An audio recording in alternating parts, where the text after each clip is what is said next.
வாக்கு வங்கி அரசியலுக்காகவே மு.க.ஸ்டாலின் இந்தி மொழியை எதிர்ப்பதாக உத்தரப்பிரதேச முதலமைச்சர் யோகி ஆதித்யநாத் சாடியுள்ளார். ஏஎன்ஐ செய்தி நிறுவனத்திற்கு பேட்டியளித்துள்ள யோகி ஆதித்யநாத் பல்வேறு கேள்விகளுக்கு பதிலளித்துள்ளார். அந்த வகையில் மும்மொழிக் கொள்கை குறித்து எழுப்பப்பட்ட கேள்விக்கு ஒரு சிலர் மொழியை வைத்து நாட்டை பிளவுபடுத்த முயற்சிப்பதாக சாடியுள்ளார்.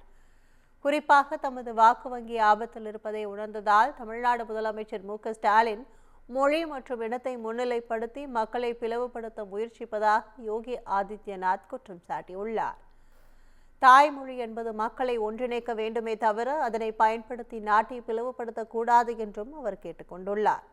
தமிழ் மிகவும் பழமையான மற்றும் தொன்மையான மொழி என்று புகழ்ந்துள்ள யோகி ஆதித்யநாத் மேலும் உத்தரப்பிரதேசத்தில் உள்ள பல்கலைக்கழகங்களில் தமிழ், தெலுங்கு, கன்னடம் உள்ளிட்ட மொழிகள் கற்பிக்கப்படும் போது தமிழக பல்கலைக்கழகங்களில் இந்தியை கற்பிப்பதில் என்ன சிக்கல் என்றும் கேள்வி எழுப்பியுள்ளார். அதேபோல் தொகுதி மறுசீரமைப்பு தொடர்பாக சென்னையில் முதலமைச்சர் மு.க.ஸ்டாலின் தலைமையில் நடைபெற்ற ஆலோசனைக் கூட்டமும் அரசியல் உள்நோக்கம் கொண்டது என்று யோகி ஆதித்யநாத் தெரிவித்துள்ளார்.